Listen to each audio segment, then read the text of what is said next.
Это телеканал Якутия-24. Новости в прямом эфире. В студии Влад Давыдов. Смотрите в выпуске. Борьба с ковид. Прибывающих в труднодоступные села Якутии обяжут сдавать экспресс-тесты на коронавирус. До 3 тонн можно ездить. Открыта ледовая переправа через Лену по направлению Хатасы-Павловск. В деле после простоя. Юные нерюнгринские хоккеисты вышли на лед после долгого перерыва.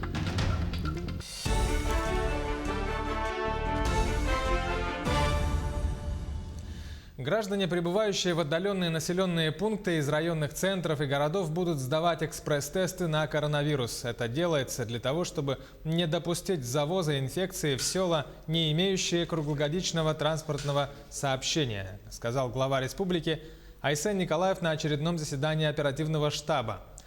Николаев проинформировал, что за последние сутки в Якутии выявлено 214 случаев коронавирусной инфекции.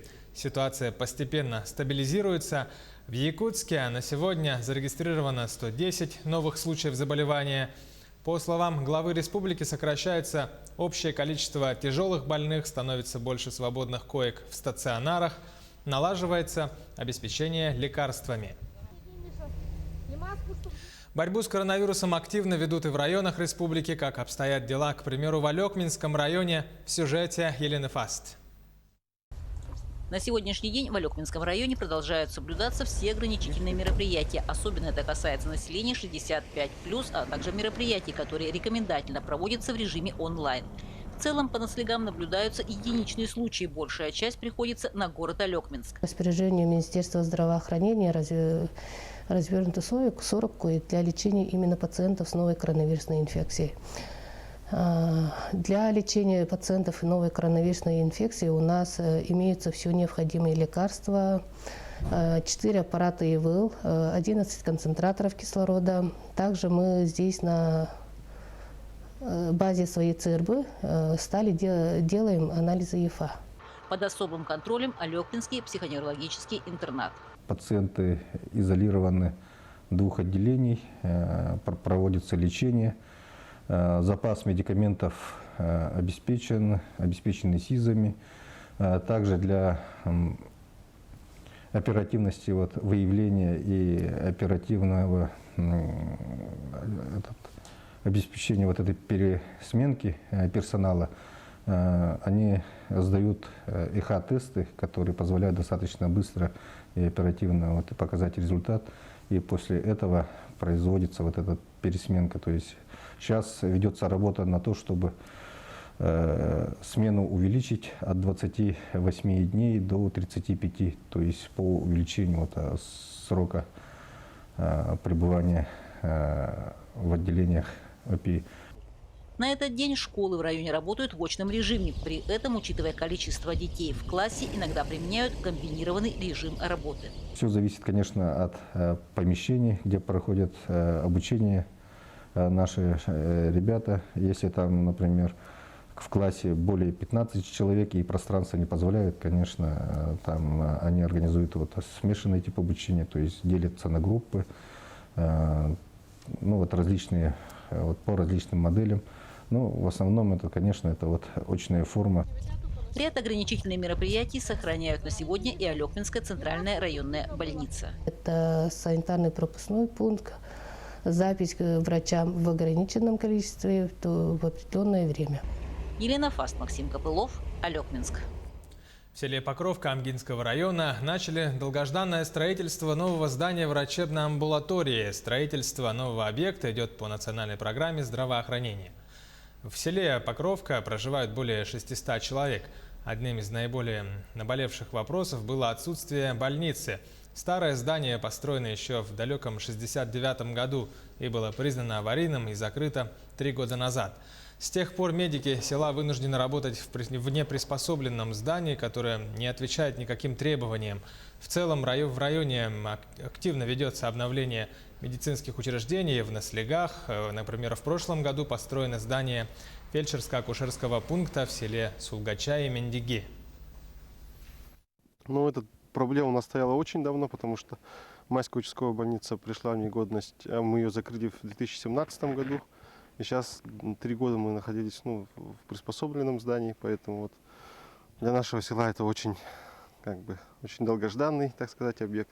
Это будет объект полностью благоустроенный, конструкция быстро возводимая, и к концу года мы должны уже его вести. К другим новостям. На территории Якутска и Мегино-Кангаласского района открыта ледовая переправа через Лену по направлению Хатасы-Павловск для транспорта с общей массой до 3 тонн. Приемка объекта состоялась сегодня комиссией по контролю проверки грузоподъемности и технического освидетельствования переправы на льду. На дороге задействуют 2 основные полосы движения и 1 резервную. Открытие проезда по ледовому зимнику для автомобилей с массой свыше 3 тонн уже будет поэтапным, по мере нарастания толщины льда. Для соблюдения норм безопасности Управлением автодорог республики организована на берегах реки круглосуточная работа пунктов весового контроля и видеофиксация. Делегация правительства Якутии побывала на правом берегу Лены для осмотра земельных участков под строительство Ленского моста. Там ИО первого вице-премьера Дмитрий Бердников встретился с главой Мегино-Кангаласского улуса Николаем Старостиным и главой села Хаптагай Екатериной Гаврильевой. Именно рядом с Хаптагаем проходит трассировка моста. Обсудили вопросы, ставящиеся местными жителями. Вместе с руководителями муниципалитетов Бердников осмотрел место створа моста, где предполагается организовать одну из строительных площадок. Сегодня с членами правительства, с представителями частного партнера мы выехали на правый берег, ознакомились с трассировкой, сверили документацию, посмотрели вместе с представителями муниципалитетов те участки, которые будут попадать в зону отведения под строительство сооружения. Повстречались с местным населением, еще раз отточковали все схемы взаимодействия. Работа ведется, работа продолжается. И наша задача, конечно же, сейчас максимально актуализировать все те вещи, которые связаны с началом работ по первому этапу. Как только спускается... В очередь министр транспорта Якутии Владимир Сивцев сказал, что проект Ленского моста предполагает 3 километра и искусственного сооружения, порядка 10 километров подходов. Объект планируется строить со значительной широтой пролета для безопасного прохождения ледоходов в фарватерной части. Первый этап проектно-сметной документации у нас уже согласован, на днях должен зайти в госэкспертизу. Сегодня актуализировали, все те задачи, которые необходимы сейчас решить для того, чтобы уже приступить к началу строительства и выхода на строительную площадку. Сегодня в Верхневилюйском улусе состоялось социально значимое событие – День заступления на боевое дежурство муниципальной пожарной спасательной службы в Улусе. Это случилось сразу в 3 наслегах – Анхойском, Карыкийском и Кантикском. Торжественное открытие прошло в онлайн-формате. Частям передали сертификаты на приобретение 2 автоцистерн на базе «Урал» и приобретение пожарного оборудования. В муниципальном образовании Кантикский наслег открылся муниципальное казенное учреждение муниципально-пожарно-спасательной службы. В этом подразделении работает 6 человек. Население имеет 800 с лишним человек в составе. Подразделение имеет имущество автоцистерну 40.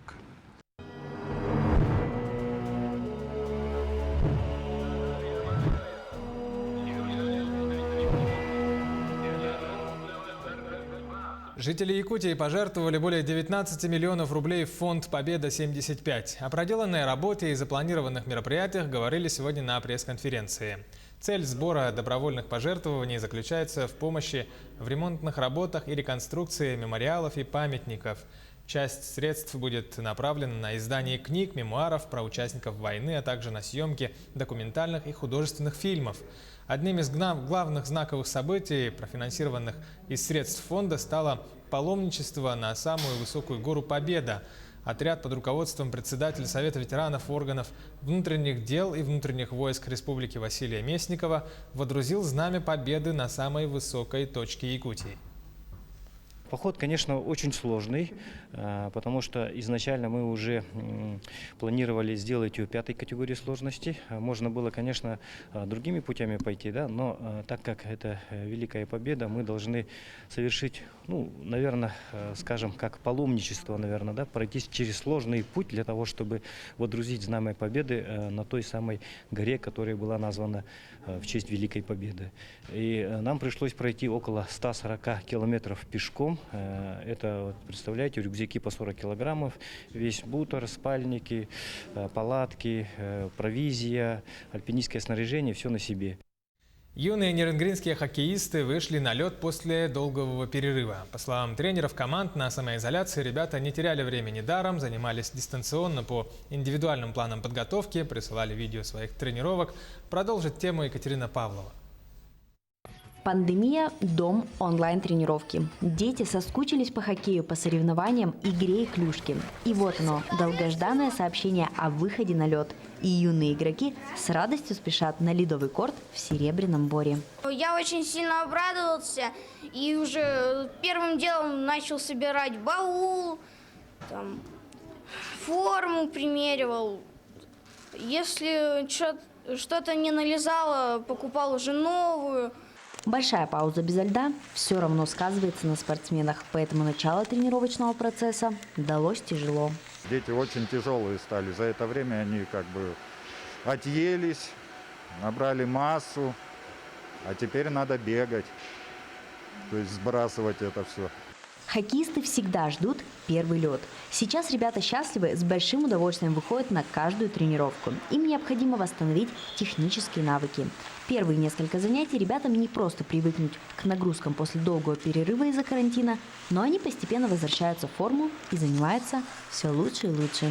Екатерина Павлова, Вадим Барашков, Нерюнгри.